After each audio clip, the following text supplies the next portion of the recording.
Hello, everyone. I am Kimara Ellefson, National Director of Strategy and Partnerships for the Kern National Network for Flourishing in Medicine, or the KNN. Welcome to our fourth and final session in the series Foundations for Flourishing, which culminates in exploring what flourishing in medicine really means and the important elements towards that path. Today, we're so grateful to have with us three incredible speakers who will define human flourishing and how to cultivate flourishing within our settings or institutions. Before we introduce our speakers, I want to provide some brief background on the KNN and the framework that reinforces both our work and the focus of our session today. The KNN is a national movement that seeks to bring together those who believe that integrating character, caring, and practical wisdom throughout the profession of medicine offers a path to promoting flourishing for all. While the field of medicine involves very real systemic and structural factors that act on each of us, we are also agents within those same systems and can work towards shifting organizational cultures and mental models. That's why our theory of change emphasizes coming together, finding ways to connect, to convene, ultimately to catalyze efforts and ideas and ways of doing and being that influence the culture of medicine. So as you've just heard, we believe in the strength of flourishing as the aspirational aim of medicine. Why flourishing? Well, I'd like to take just a moment to touch on that concept and the novelty of the KNN framework, which takes a look at how character, caring, and practical wisdom contribute. Leaning into the work of both Francis Sue and Dr. Tyler VanderWeele, who was with us here today, the KNN defines flourishing as a wholeness of being and doing, realizing one's own potential and helping others to do the same. It can be measured across domains of happiness, life satisfaction, physical and mental health, meaning, and relationships, and is most commonly achieved through pathways of family, work, education, and spiritual community. And while we very much need efforts focused on wellness and well-being, we also firmly believe that flourishing offers a more holistic approach, one that's deeply grounded in community and in connection with others, and one that seeks to integrate the multiple facets of our lives. In the KNN framework for flourishing, we've chosen a tree to represent that overall concept. We see a tree as reflecting the organic, ever-evolving nature of flourishing and its focus on continued growth and development. The trunk and the branches of the tree really symbolize the interrelated elements of character, caring, and practical wisdom, which we believe truly work together in an interdependent fashion to lead towards flourishing. And although our diagram and our metaphor only fits one tree visually, we believe that we all exist in larger contexts, or a forest, so to speak. Similarly, the blue concentric rings around the outside of the tree on the framework for flourishing really lean into a socio-ecological approach, recognizing that these concepts operate at all levels systemically, ranging from individuals to organizations to our society at large. Now, before we dive in to what is going to be some great and stimulating intellectual and application conversation this afternoon, wanted to take a moment to simply pause, understanding that we all come to this time together, likely having had very full days with many things that have come at us. And so it's important that we pause and take a moment to really be present and enter into the space that we're in. And I'd like to do that by asking you to ground yourselves in some thoughts around what flourishing means to you personally, or what it looks like or feels like.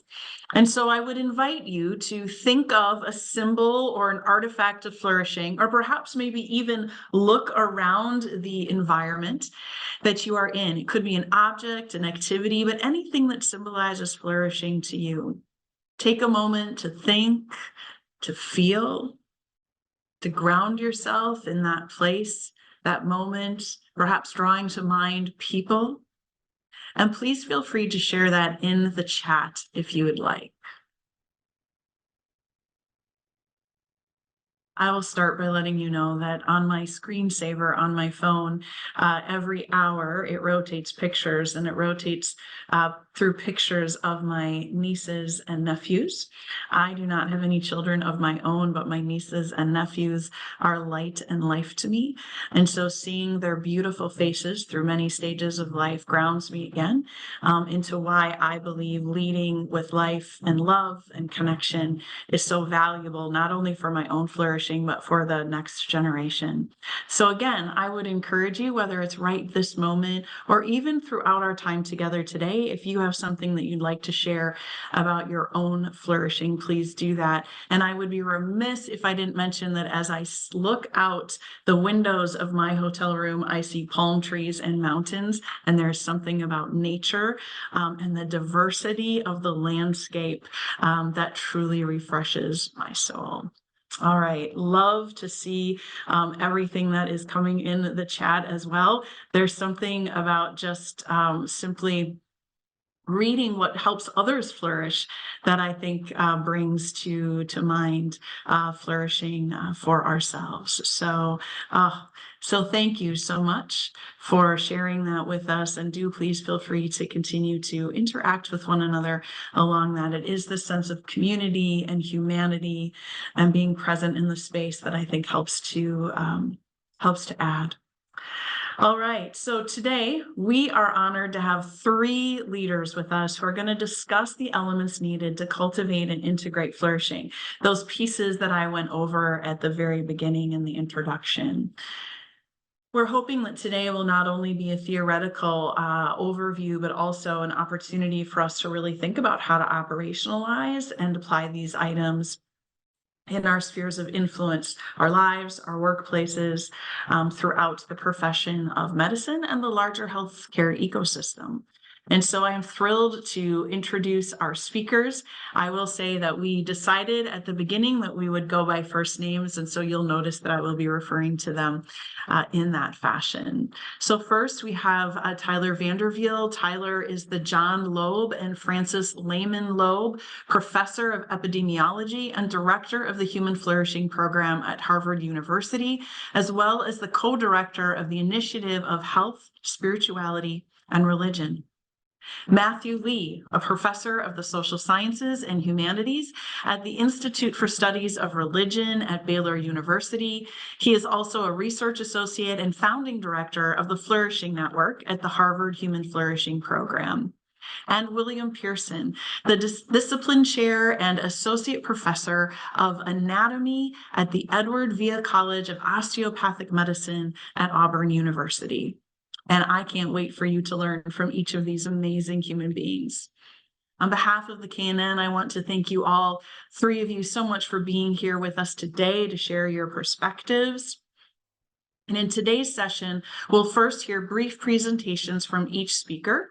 We'll then spend some time exploring foundational questions on flourishing, and we want to include your questions and wonderings. So do feel free to submit questions in the chat, and I will make sure to moderate those. Feel free to include them as they come to mind, and we will integrate them into the discussion.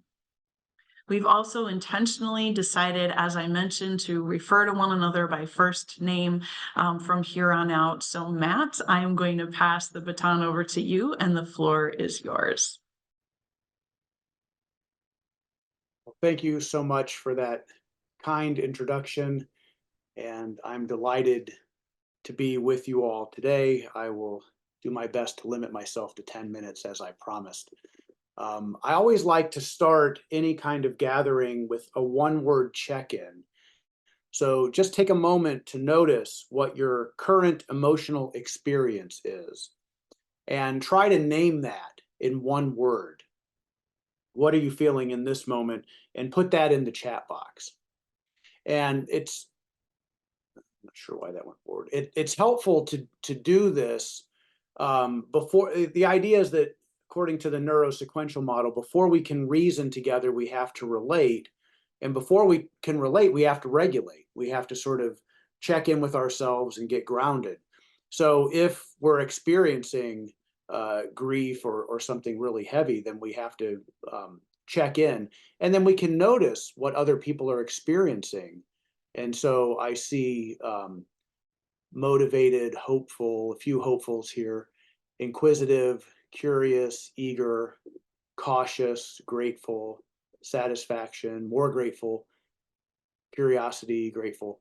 So if there is something that needs to be addressed, we can depart from our planned activity and really check in as human beings. And I just see gratitude and curiosity and eagerness. So we don't need to do that. But it is, I think, really important for flourishing that we connect with ourselves, that we connect with each other, and then we can begin to reason together. So thank you for taking a moment to do that practice.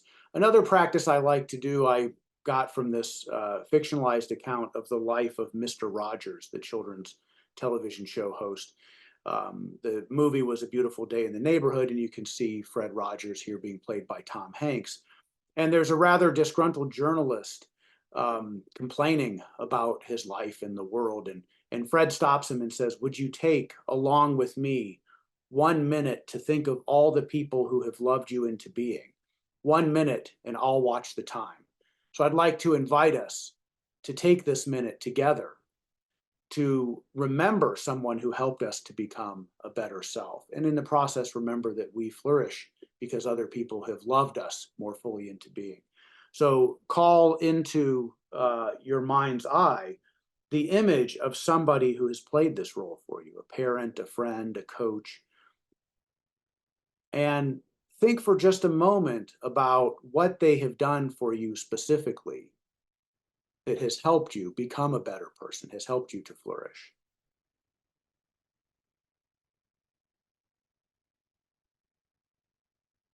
And there may be many things, but just call to mind one thing. And then notice if you feel a bit of gratitude for this person and how that makes you feel. And then notice that if they were aware you were taking this moment to reflect in this way, it might make them happy. It might contribute to their flourishing. So that's a minute.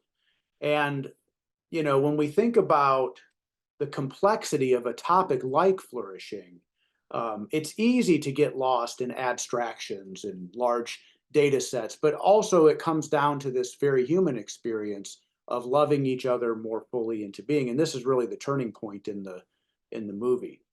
I think that what I'm going to share today in just a few minutes that I have left about flourishing is aligned with what Tyler and Bill will share, but they might have a different way to frame it. And I think all of these different ways of understanding flourishing can be complementary. But I like this cartoon, which I've adapted to draw a distinction between subjective well-being, which has been a strong focus of a lot of research, and flourishing, because after all, it is possible for us to experience a sense of subjective well-being while we sort of drive our civilization off the cliff. And so, one lemming here is saying, I've really improved my subjective sense of well-being recently. And the other says, that's great. Where do you think we're going today? So flourishing is going to, as a construct, is going to insist that we have some sense about where we're going.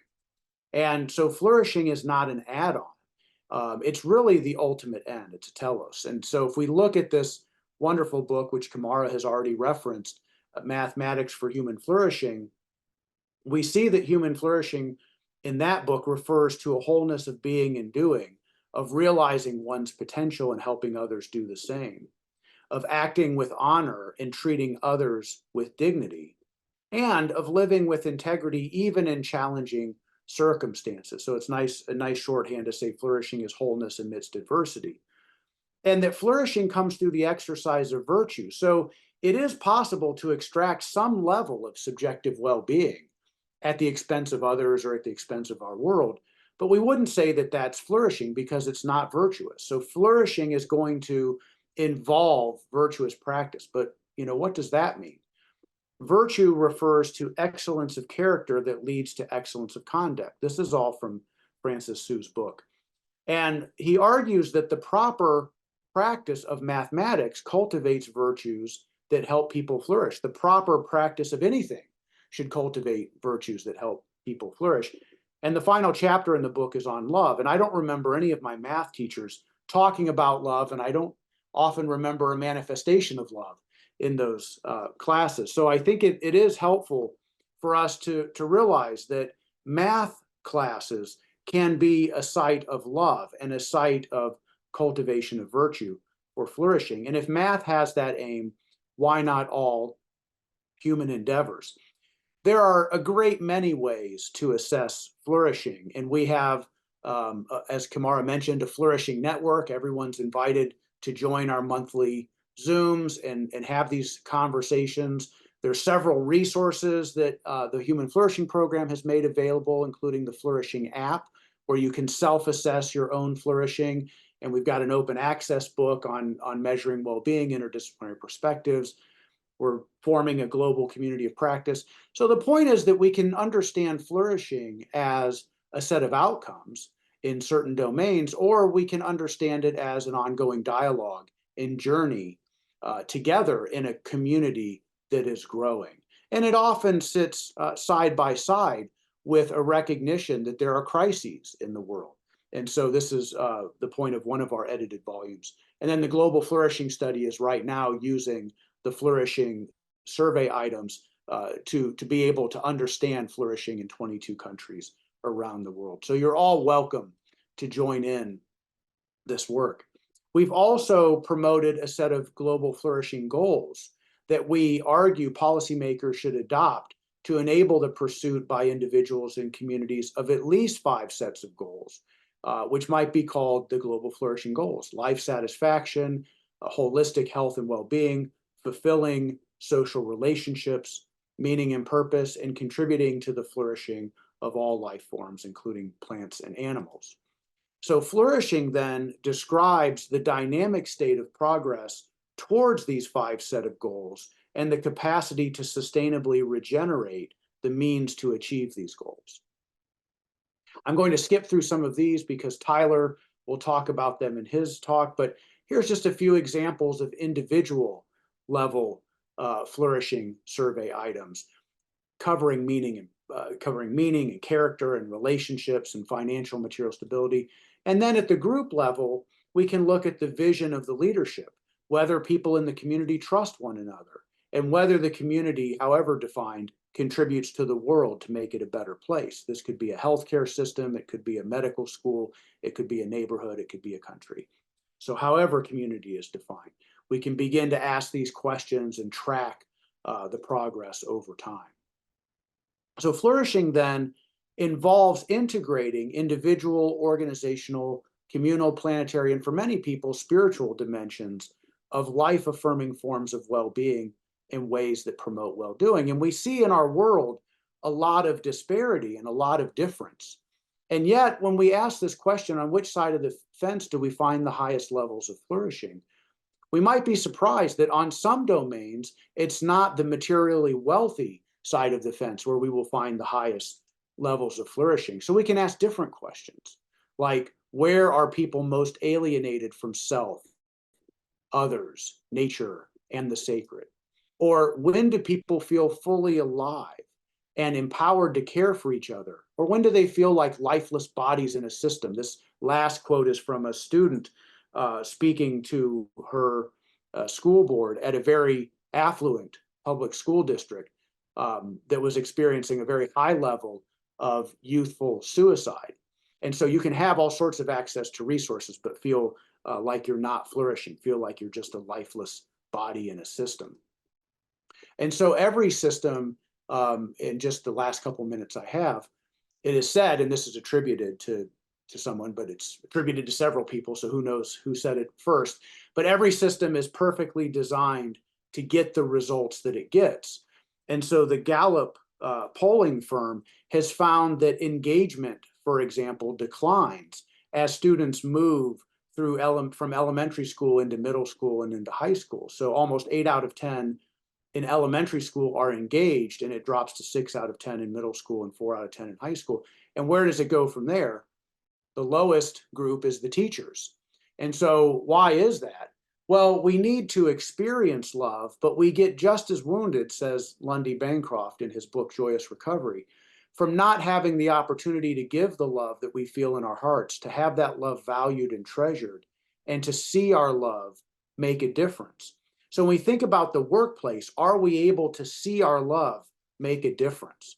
And so outliers exist. If the system is perfectly designed to get disengagement and burnout, as so many of our systems seem to be doing, we can point to the outliers and say, what are they doing? How are they getting this right? They're creating ecosystems of sacred hospitality that promote flourishing for everyone in the workplace and stakeholders beyond it. So our friend Jim Ritchie Dunham has written about this in his World Agreements for Ecosystem-Wide Flourishing report. And he notes that you see a bimodal distribution of people when you look at the number of groups on the vertical axis and the health of their agreements and the extent of their flourishing on the horizontal axis. You see a lot of people in the world in their workplaces focused on or participating in efficiency-focused transaction. And this is sort of dehumanizing. And so people don't like it, but there are positive outliers at the upper end engaged in co-creating an ecosystem of deep hospitality and service to purpose. The high levels of flourishing, however measured, and high levels of the implicit agreements about how they relate to each other. And so we can call the low end of this bell curve here servitude, or sort of disengaged labor that's being extracted for the benefit of others. And we could call the high end, the positive outlier upper end, where everyone's flourishing and we're co-creating the conditions necessary for flourishing. We call that servanthood. And you see shining eyes among human beings when they are participating in servanthood rather than these extractive forms of servitude. Okay, I think I've exhausted my time, so I will stop there, and thank you for joining us in this, what I hope will be a wonderful conversation after the presentations today. Thank you so much, Matt. Greatly appreciate that. I know I've already got some questions for you. Before we go to the questions, though, just a reminder, if you want to put some questions in the chat as we go along. But next, we are going to invite Tyler VanderWeele. Tyler? Oh, pleasure being with you all today. And thank you, Matt, for stimulating introduction to the concept of flourishing. As Matt noted, there are different lenses by which to look at this idea of flourishing, and I'll be approaching this question of flourishing both with respect to how we can make use of data and assessments, and also what are the relevance of these ideas within medicine.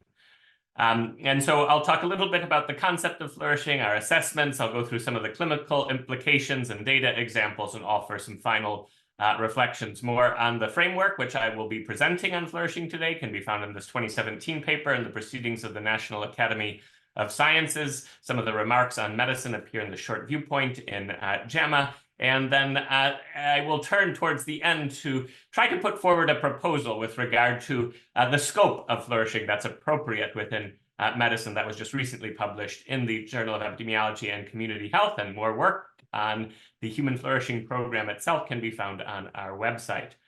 The definition we have been using for flourishing at the Human Flourishing Program at Harvard is that flourishing, or a state of complete human well-being, is living in a state in which all aspects of a person's life are good. But I view this as essentially equivalent to wholeness of being and doing, or achieving one's full potential. And I do think this is, while all-encompassing and very broad, what we are seeking as individuals and what we should be seeking as a society for all people. I do think notions, well-developed notions of flourishing, are going to vary across cultural and philosophical and religious traditions, across individuals, but I think it helps to discern where we might be able to find common ground. And what I would argue is, although understandings of flourishing will differ across traditions, I think any reasonable conception of flourishing would include the following 5 domains of human life. Not that flourishing is reducible to these 5, but any reasonable conception, I think, would include the following 5 domains. These are happiness and life satisfaction, physical and mental health, meaning and purpose, character and virtue, and close social relationships. Again, the argument is not that this exhausts what flourishing consists of, but each, I think, is a part of it.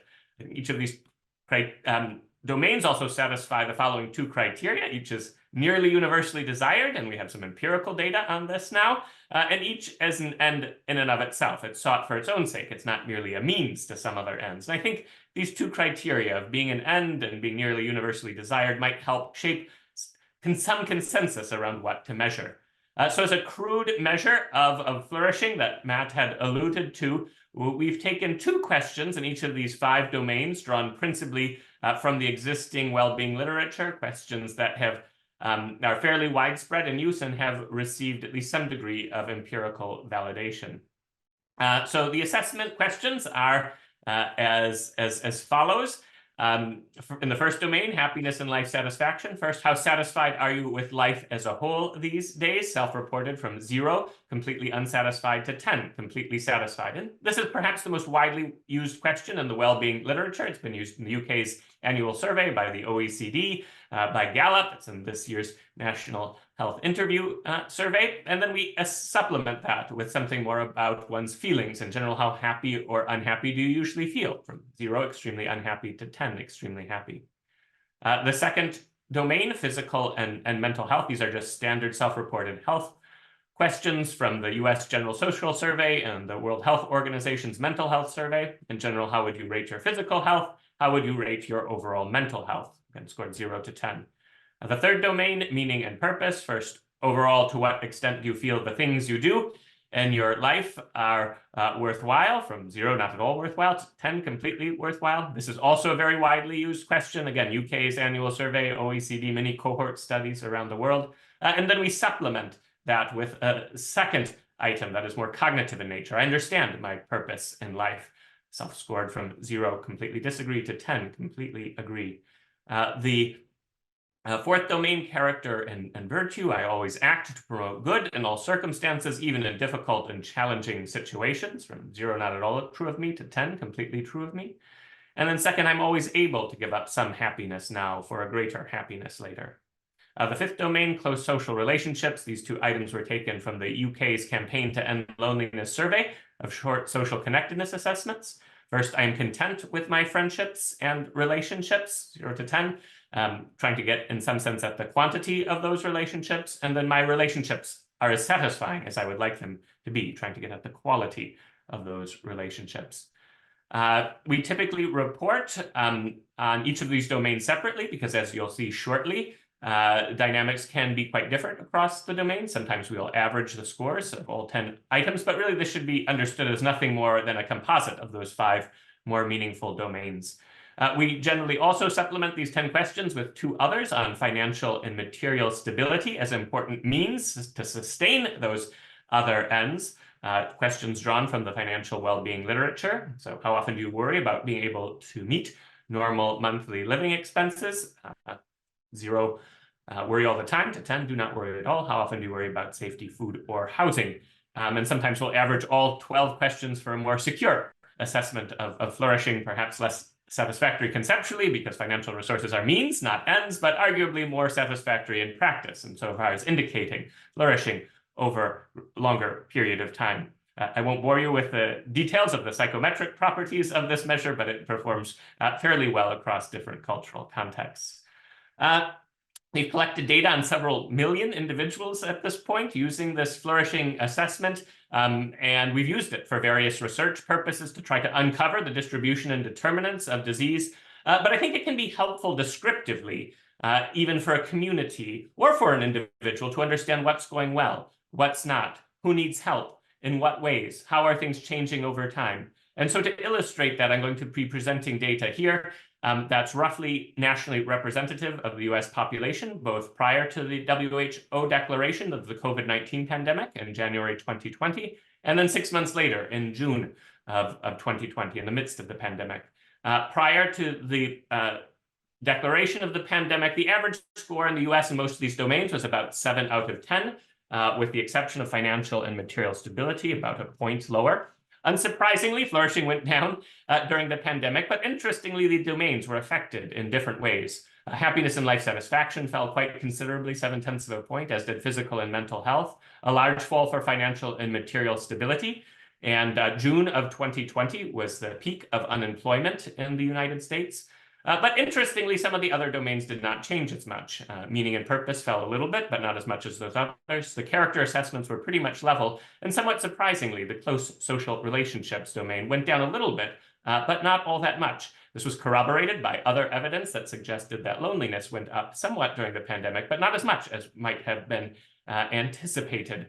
And it seems like, although for some, this was an extremely difficult period of time, perhaps especially those living alone, for others, there was perhaps greater investment in family or those one was living with or connecting to distant relatives. There was evidence that children, for example, felt closer to their fathers during the pandemic. Interestingly, the standard deviation, the variation, the variability in each of these domains went up during the pandemic. Experiences were highly variable, and so it's important to look at not just the means, but also the distribution of flourishing worldwide. We've continued to collect this data annually. By January of 2021, flourishing scores had about halfway recovered. By January of 2022, they were essentially at pre-pandemic levels, but a new pattern began to emerge, and that was with age. The traditional patterns of age and well-being have generally been U-shaped across context using typically data from happiness and life satisfaction. Over time, that left part of the U has been flattening. So while originally young people and older people were doing better, those in midlife perhaps struggling with young children, aging parents, career challenges, reporting not as well, that left part of the U was flattening over time. Young people are not doing as well as they used to be. And by 2020, each of these dimensions was strictly increasing in age. And so I think this really gives us cause for concern with regard to how are our decision-making and policy shaping the well-being of youth and what might be done to support this. So again, even descriptively, I think a lot can be learned. But we are also trying to learn more about the determinants of flourishing. What is it across different cultures and contexts that enables us to promote flourishing? As Matt mentioned, we have recently launched a global flourishing study with Gallup. This study is of 200,000 individuals in 22 different countries, representing about half the world's population, with nationally representative sampling in each country and follow-up of each of these 200,000 individuals once a year for 5 years to try to learn more about the distribution and determinants of flourishing. This is an open access data resource available through the Center for Open Science. The first wave of data is already available, so you are welcome to make whatever use of it you might. We've got about 100 papers in progress at present, once again, to try to understand the distribution and determinants of flourishing worldwide, and to look at what is culturally specific and what might be more universal.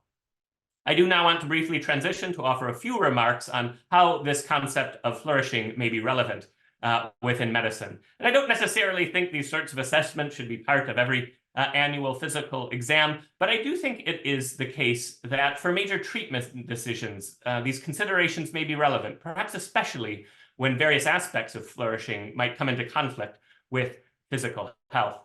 So as examples, cases, man with bladder cancer, a cystectomy might maximize life expectancy, but could potentially severely hamper quality of life and happiness. Scientists with psychotic symptoms, antipsychotic medications might suppress these, but substantially impede his capacity for work. A woman with a positive BRCA test, removal of the ovaries would protect her against breast and ovarian cancer, but make her infertile, potentially compromising social well-being, purpose, and happiness. A celebrity chef with tongue cancer, removal of the tongue would maximize survival, but affects social relationships and effectively ends his work and career. Each of these cases, health comes into conflict with some other end, and I think when that is the case, it is important to inquire about what matters most to patients in determining effective course of actions. I was recently talking with a surgeon who said, we know from our randomized trials that our surgeries improve the years of disease-free survival, but I have patients coming back to me 6 months later saying they want to die because the side effects are so bad. So how do we take these considerations of flourishing into account? Again, I do think they are relevant in certain clinical context. When there are major side effects of treatments, I think we should embed in our randomized trials these flourishing assessments or some other well-being assessment to begin to understand the effects of our treatments, not just on years of disease-free survival, but other aspects of a patient's life. I think these sorts of assessments might also be of value in assessing more medium to long-term aspects of care. Satisfaction surveys, which I do think have some place, perhaps are more likely, however, to assess whether a patient received what they wanted rather than how treatments and care affected them long-term. I think these considerations of flourishing are also relevant in psychiatry and the emerging notions of positive psychiatry, trying to promote positive well-being and not simply address mental illness. Might also help treat and prevent mental illness, insofar as often questions of relationships or purpose and meaning or character may be the sources themselves of mental illness. I think these considerations of flourishing are also relevant in medicine because flourishing itself affects physical health. Evidence from meta-analyses of rigorous longitudinal studies that purpose in life, for example, reduces mortality risk by about 17% over 10 years.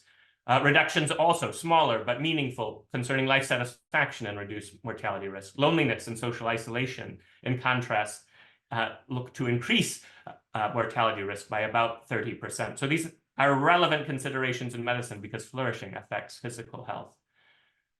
Flourishing, I think, also affects and can help us understand patient experiences. This is data from a roughly nationally representative sample of Denmark linked to medical registries.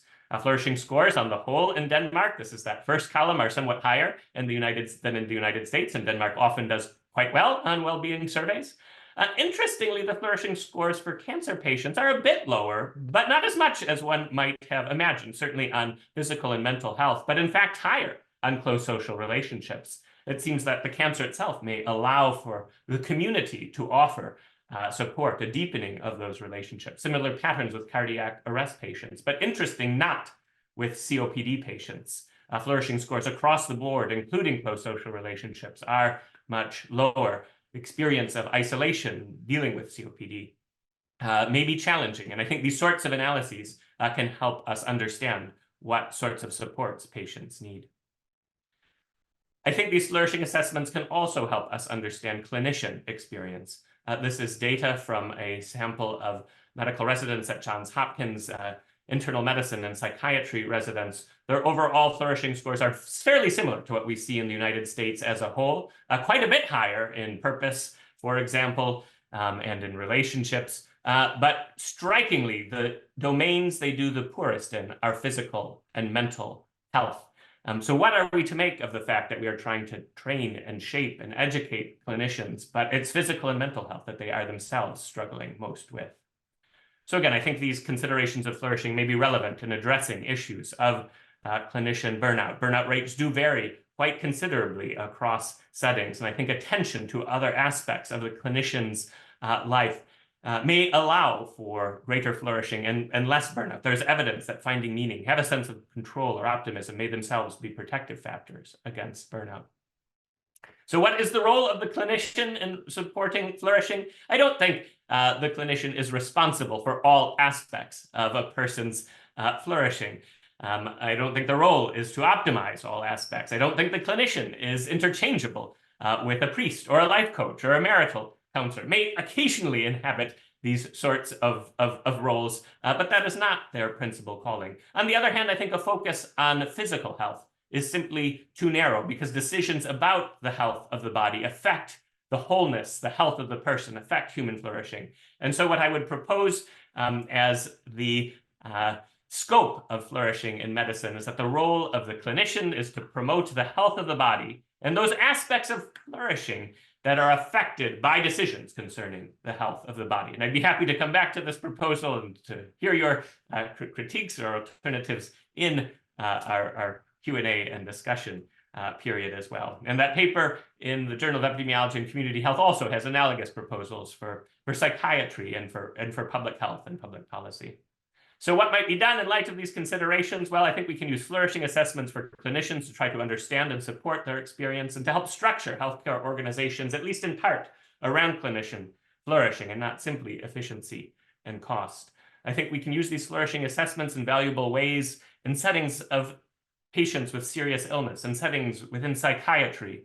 And I think attentiveness to flourishing is especially important in major treatment decisions. I think we can embed these assessments in randomized trials of major interventions which might have side effects, use them as secondary outcomes. And I think these considerations are also relevant with respect to whole person care and providing spiritual care as well, which is arguably a topic for a whole nother presentation.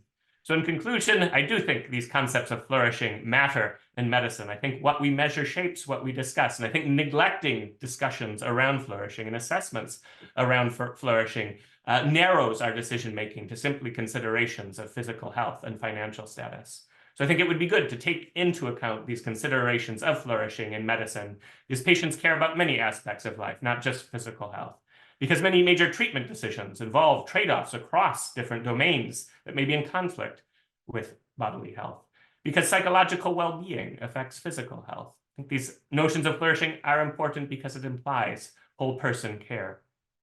I think they may help us to preserve medicine and prevent burnout. And I truly believe that what we measure shapes what we discuss, what we study, what we know, and what we aim for, and the policies we put in place to achieve it. So I do think asking these questions about flourishing has the potential to achieve all of these goals.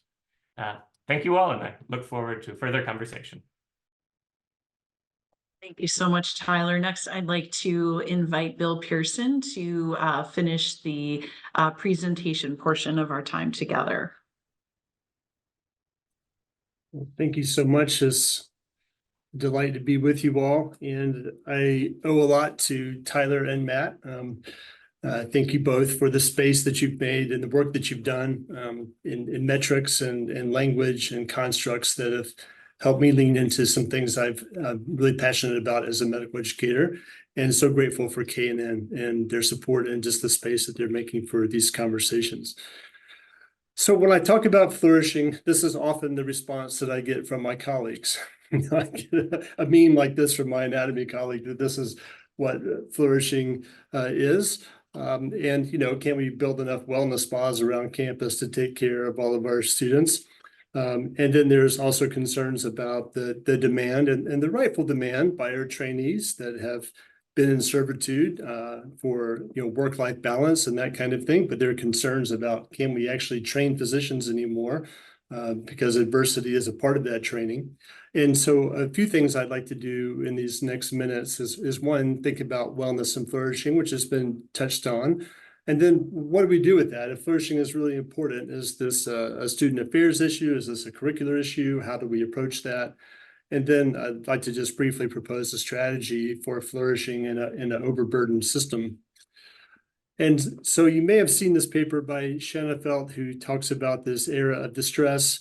Matt talked about servitude. I think that's what's been felt for a long time. And so a response to that has been Wellness 1.0. Can we help our students and trainees and clinicians be resilient? Can we create work-life balance? And all those things are reasonable responses, and yet they haven't really changed the needle. And in fact, they really haven't changed the systems that made us feel like we're in servitude in the first place. And so what Schanefeld proposes is something like Wellness 2.0. And I'd like to propose that what he's talking about is flourishing in that proposal. I have shown this diagram scores of times because I think it gets at what we experience as educators, as students, as trainees, as clinicians. And this is from Michael and Tracy Balboni's book called Hostility to Hospitality, which gets into the socialization of physicians. And it's my belief that most students come into medicine because they have character and virtue. They're willing to, take the best years of their youth, go into a large amount of debt in order to train themselves to take care of other human beings, and they enjoy science. Now, by the time they're finished with board parts 1, they've got more science than they bargained for. By the time they finish their clerkships, they realize, oh, it's not just science, but often it's market forces that are driving healthcare. And oh, by the way, we're regulated by this system, this bureaucracy that makes sure that we're doing what we need to do. And those things are necessary. You've got to have numbers, money, and rules. You got to pay the light bills. You need good information to treat patients, and you need rules to keep patient safe. And yet what the Balbonis point out is that those things are over-regulated and over-evaluated. And the question that we've had is, what's regulating the heart? What ensures that we continue to have compassion, that we're invited into virtue? And if it's not measured, then it's not valued, and then it just goes away. Or worse, what happens is the heart becomes animated by numbers, money, and rules. And so that the possibility of regaining that narrative of being a servant then fades away as well. So I used to have this conversation with a former vice dean of mine quite a lot. And then after we got through an LCME site visit, he called my bluff and he said, okay, Pearson, why don't you do something about it? So we developed this learning community pilot study where I recruited 12 first-year medical students, and we academically and demographically matched them to the class. And we just did some things to address what I now understand to be flourishing. Back then, we called it a Thrive profile, where we were trying to remember them, help them remember their calling and their purpose, help them trade being a performance junkie for a growth mindset, and to really care for one another. And Matt, I really appreciate giving us permission to think that we're actually trying to love one another and care for one another. And so after one semester of that, we took a ton of data on the y-axis here. This is wellness, it measures quality of life, and burnout is on the x-axis. So you want to be in this upper left-hand quadrant. The red star is the national data for preclinical medical students. And after one semester, this is what we got. And these students were really transformed by this experience. And a year later, even without being in that learning community, they're in the blue dots and their classes in the red dots. It was protective for burnout. And in fact, when we did this principal component analysis, we saw that mission and community and growth and character, these were the things that were preventing burnout in their experience. And along came Tyler's paper about that time.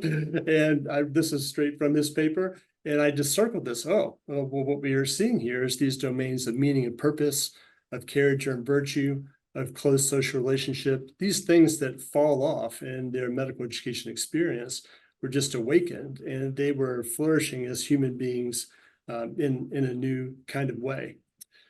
And so what do we do with that then? Okay, if flourishing is good for our students, then do we make this a competency? These were the questions I'd have, conversations I'd have with my dean. How do we approach this?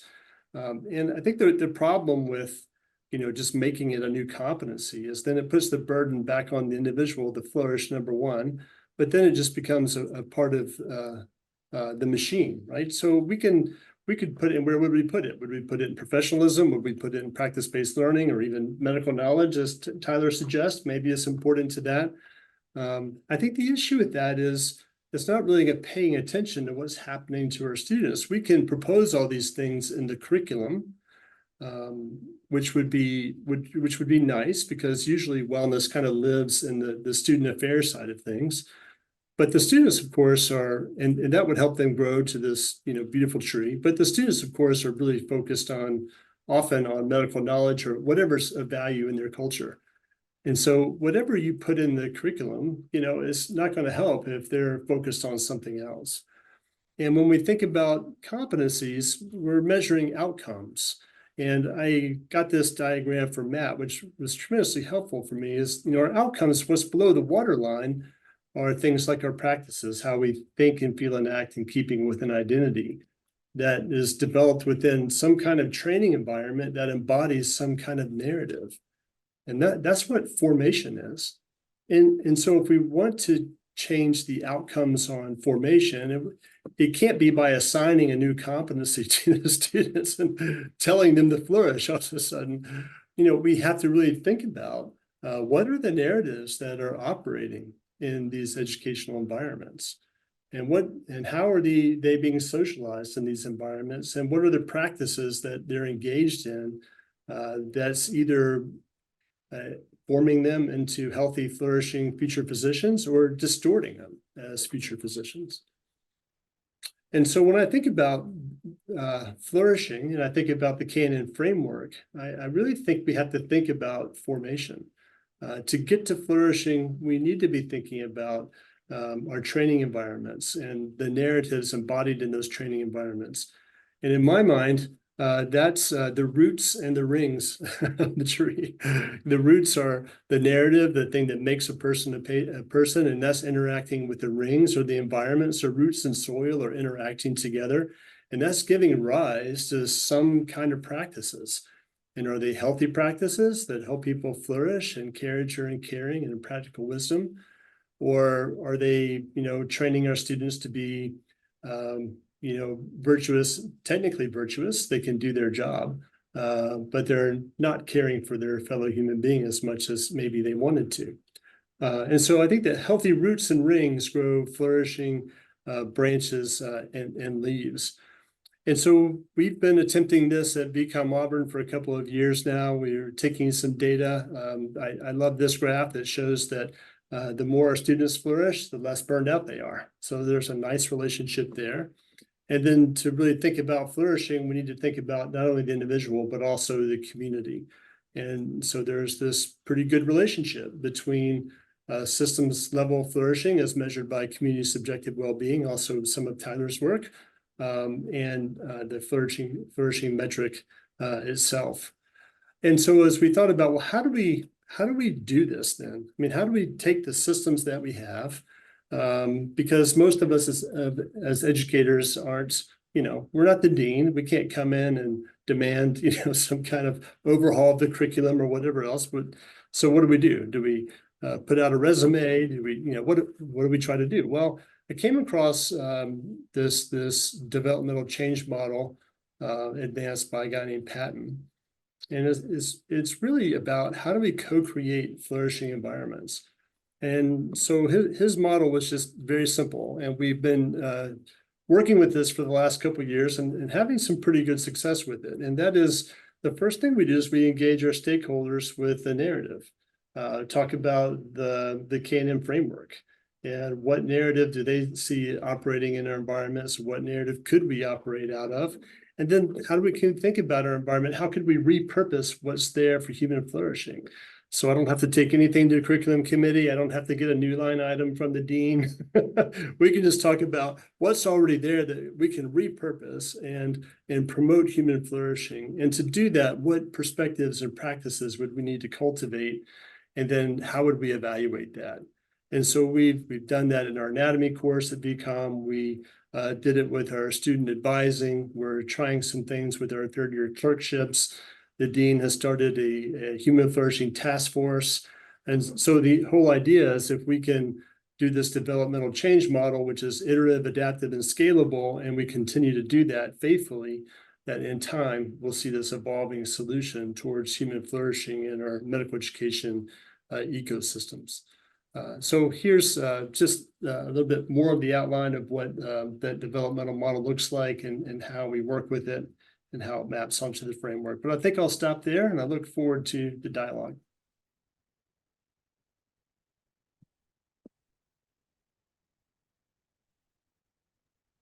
Wonderful. Thank you so much, Bill. I'm going to just invite Matt and Tyler back with us as well. If we can get the four of us spotlighted so everyone can see us, that would be great. So we had a couple of questions that came in through the chat. So I'm going to start there. Tyler, I saw that you addressed Adi's question a bit with the article that you put in there, but you had a very compelling argument around what the role of the clinician should be in terms of the health and flourishing of patients. And the question was, how do you see that in the role of the educator with the students or with faculty peers? I wonder if you want to comment on that. And then, Bill, I might ask you to comment on that as well, looking at some of the things that you've done at VCOM. Sure. Yeah, I mean, I think one can sort of distinguish the role of the individual educator versus the educational system. And I think when education's going well, the educator has a role as mentor, and not just in the academic realm, but with life more broadly. And I think helping students, as you know, in some ways, as Bill was describing, to reflect on their lives, to identify those sources of meaning and those opportunities for character growth, and to think about changes they might make in their life and decisions is an important part, at least in some cases, with regard to the educator's role in a student's life. The link I had provided is really more about the educational system and not just the individual educator, but I think in pretty much all contexts, from K through 12 education to university context to clinical education, it would make sense to have a better understanding of how students are doing, and in what ways are they flourishing, and in what ways are they not, and what changes should we be making to support student flourishing. And I mean, we've done some of this, for example, with our doctoral students at the School of Public Health at Harvard, and some of it wasn't too surprising. There was actually a deep sense of meaning and purpose. We did see the characteristic mental health challenges facing many students today, but it was quite striking that many of them were really struggling with kind of the financial aspects of life, and their tuition's completely covered. We give them a generous stipend. And yet Boston's an extremely expensive place to live. And so to see what that meant in terms of the student subjective experience, I think was important and helpful. Again, sometimes it can be unsettling, that data with the health and mental and physical health being lowest amongst the Johns Hopkins residents. Yeah. What do we do with that? And I think that's why there's some hesitancy around collecting that data. What sort of responsibilities do we then have as educators and as an educational system to address these matters? But I think it's much better to know and then to reflect on what might be done than to be ignorant of this. So I do think assessing flourishing, both at the individual level and, as both Matt and Bill touched upon, at the community level, how is this educational system, the school, functioning as a community, can be very important and insightful. And so that paper goes through some of the considerations within education more broadly at both the individual and communal level. Thank you, Tyler. Yeah, as I reflect on Adi's question for, what is our obligation perhaps for our fellow colleagues or fellow faculty members, Bill, I'm reminded of your slide of, the meme of the, moisturized and happy. Tell me a little bit about sort of your practical experience in terms of working with your faculty colleagues to advance flourishing among them. Sure. I think we got together and we just worked on this developmental change model just by talking together about the flourishing. It's easy in any system to start to feel like you're in that servitude role. And so a lot of it is just regaining agency, right? Okay, these are the fences, these are the demands that we're in, but inside of these fences, we can play. We have a lot of creative space to do some things and really invest deeply in the lives of our students and help them to flourish. So I think a lot of it is looking at the low-hanging fruit, and the low-hanging fruit for us was at that time, the student advising system just felt like checking a box. It didn't feel like we were doing the job that we wanted to do, just wasn't working. So then we decided, okay, well, let's repurpose that system for flourishing. How can we do that? It became a very creative process, and it's really been a really bright part of our year together as the faculty engaging the students. So that's one example. But I think there are some things you can do to change the system. But then even in our interactions, just reminding the students that why we're here. I like to start a lecture just reminding the students that I love coming here every day because I get to engage an amazing community of human beings that are here to engage human suffering and to do something about it. What a privilege that is. So just in those small interactions with individuals, or if you're dealing with the system, we turned our attendance policy in our anatomy lab into an opportunity for our students to engage each other about meaningful questions. And it's become really a bright spot in their experience where they've gotten to know each other as human beings and think about what it means to be an excellent physician together. So those are some different things. Thank you so much. Matt, I'm curious from your perspective, could you talk a little bit about, you talked about love in a math class, love, and I know this is something that you've taught for years in many different contexts that you've been in. I'm wondering about, what does love in education look like? What does love in the workplace look like? And how can we practically live that out? Yeah, thank you. It's a wonderful question. I started my teaching career as a criminologist, and I was teaching sociology of law. And the law tends to be a very adversarial system, winner takes all, winner and loser. And I just thought, what if we had one day in the semester where we could talk about love? Law, what's love got to do with it? To kind of paraphrase Tina Turner's famous song.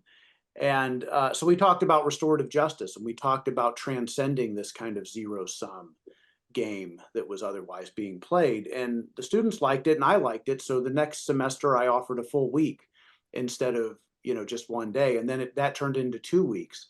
And pretty soon, I stopped teaching sociology of law and started teaching sociology of love. But then it became clear that talking about this and reading books and writing papers is well and good, but it didn't quite go far enough. So we started calling it love in action. And the students started teaching me. And so they would go out into the world and do gratitude practices and random acts of kindness and other things. And then this was in the sociology department. So we'd come back and try to make sense of the behavior structures that enabled them or impeded them, and how that feeds into the kind of structure of society more generally. So it was a great way to learn sociology by engaging in acts of love.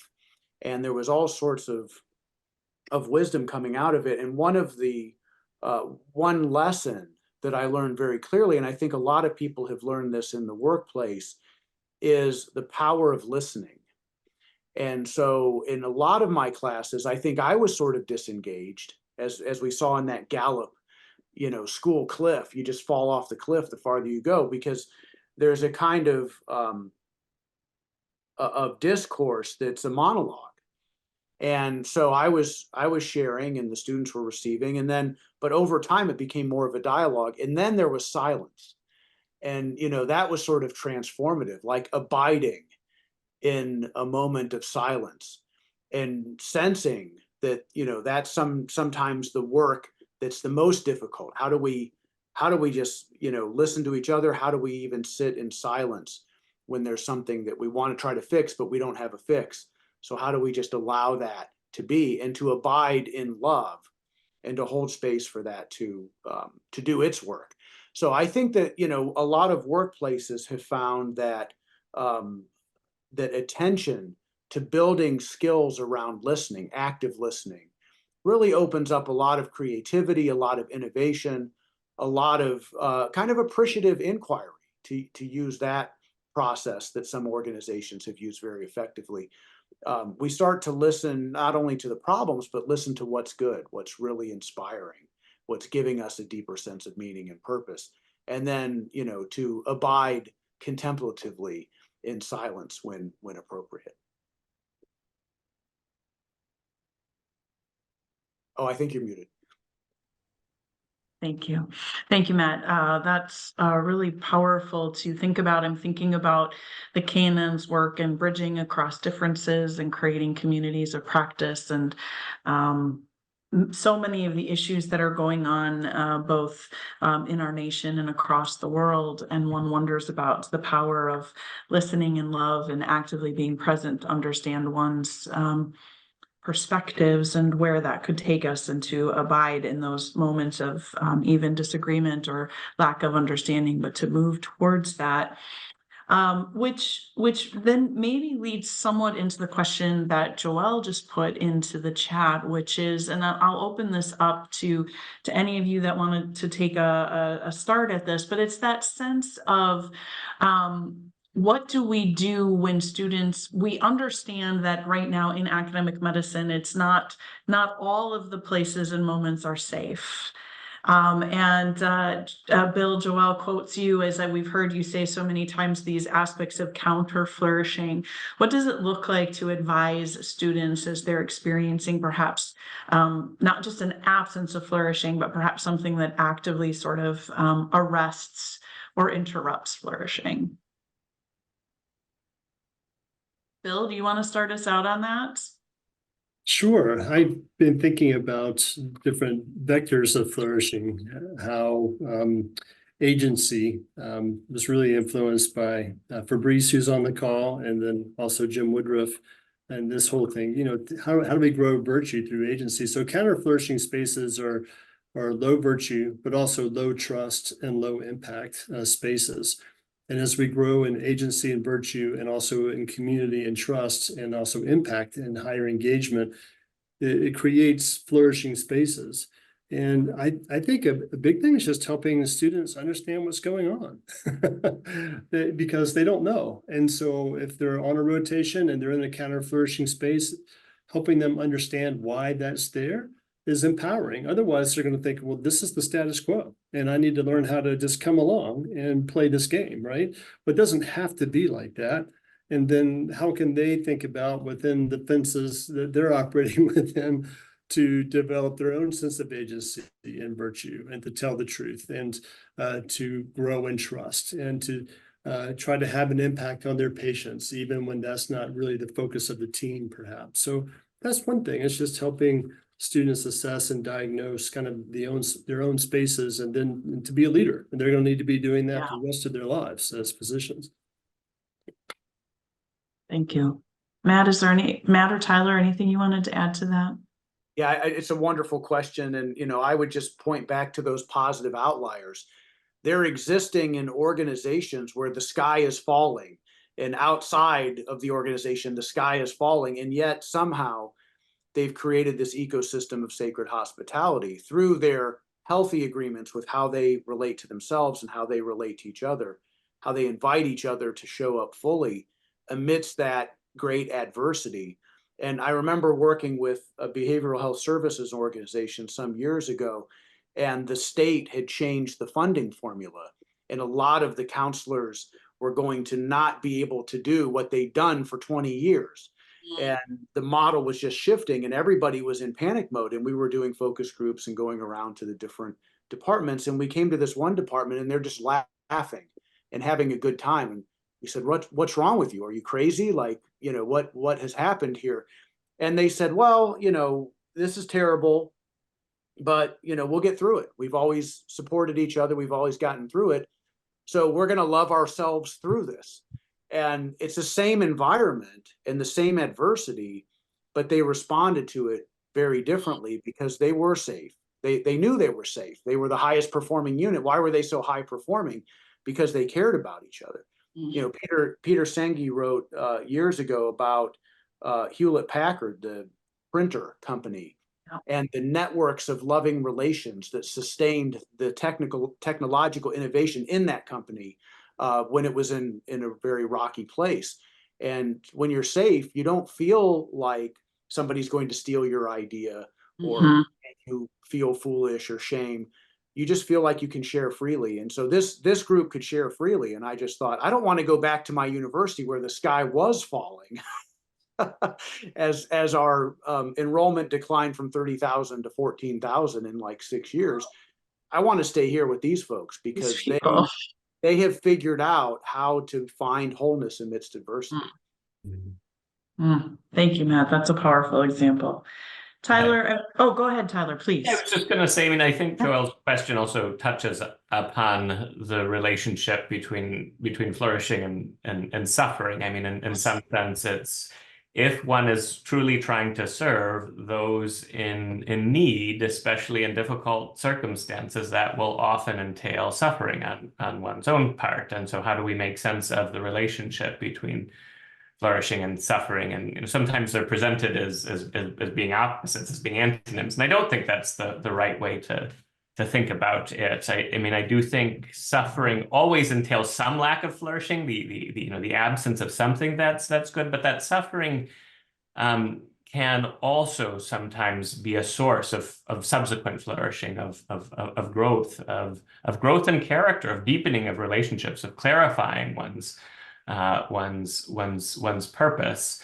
But sometimes one just has to work through and suffer through the personal cost that it takes to care for others. But I think there's a framing of flourishing that almost incorporates that suffering as well. And that's in my own speaking and writing, I'll often use the terms well-being and flourishing effectively interchangeably. But when trying to be precise, I will distinguish between the two. And while our general definition of flourishing was state in which all aspects of a person's life are good, when I try to distinguish between well-being and flourishing, I say well-being is really the individual. It's all aspects of a person's life are good as they pertain to that individual. Whereas flourishing is all aspects of a person's life are good, including the contexts and communities in which they live. There's a sense in which the connotations of flourishing are such that there's a consonance between one's own well-being and that of the environment, that the community's well-being is part of one's own flourishing, one's participation in that common good. And so I think when one makes sacrifices, when one suffers to serve others, one is contributing to the community, one is making the community better, and that community's doing better, that community's well-being is part of one's own flourishing. And so while I do think it can be difficult and painful and costly, well, one can suffer tremendously in service of others. I think framed that way, one can see that service itself, even in the midst of suffering, as part of one's own flourishing. Mhm. Thank you. That's powerful. Well, we have come to the moment where we need to wrap up this part of the Q&A. I do just want to remind those of you that are members of the Kern National Network that there is an opportunity for you to stay on with us once the public portion of this meeting has ended, and continue to engage and interact with our speakers. If you or your organization are not a member of the KNN and you'd like to know more about that, please feel free to put something in the chat to me, and we can make sure that we follow up with you. But do want to make sure that those of you that are a little bit more deeply embedded in the KNN know that there's an opportunity for you to stay and have some further conversation with Matt and Tyler and Bill. Well, this has been really a powerful time of, I think, thinking and reflecting and giving us all opportunities to really understand what our role is in truly advancing and uplifting flourishing and creating those spaces. And so before we wrap up today, I would love for each of us to just take a moment to reflect on something that we might be able to do personally to cultivate a culture of flourishing within our spheres of influence. So what is something that you might do in the next month or maybe in the next year to contribute to a flourishing culture? Let's just take a moment and think through that. If you'd like to put that in the chat, please do. I'd like to again thank Tyler, Matt, and Bill for the powerful examples and the theoretical framing. You've given us so much to consider today. We're incredibly grateful to each of you, both Bill and Matt and Tyler, who have generously given of their time, but also to each of you who came today, also generously giving of your time to learn more about this and to think about how you can be leaders for flourishing in your spheres of influence. We'd also, of course, like to extend our thanks to the Kern Family Foundation, whose support really makes the work of the KNN possible. If you're feeling energized to integrate flourishing and other foundational concepts into your setting, again, we would invite you to continue to engage with what we believe to be an essential effort for the health of the health ecosystem. There are many different ways to get involved. One is, as I mentioned, becoming a member of the movement. Grounded in change theory, membership offers teams and organizations a pathway and support for activating systemic transformation within your environment. Members are truly committed and contribute to advancing flourishing and applying framework concepts, while at the same time gaining guidance and support, and really finding a community of like-minded individuals who are wanting to work together to really bring transformation. As I mentioned, members are invited to join us right after this for some additional time with our speakers. We will be opening the breakout room shortly, so members, please do feel free to stay on the line. And before we part ways, I would be remiss if I didn't invite you all and mention to you all that today the registration opened for the 2024 KNN conference. We're so excited about this opportunity for all of us to come together and share the amazing work that each of you are doing. The conference is an opportunity to strengthen our collective impact as a national movement, to really cast the vision together for shaping the future, and to share ideas and innovations to create the conditions for flourishing that we've talked so much about today. And so we are very hopeful that we will see each one of you in September. So again, thank you so much and have a wonderful evening.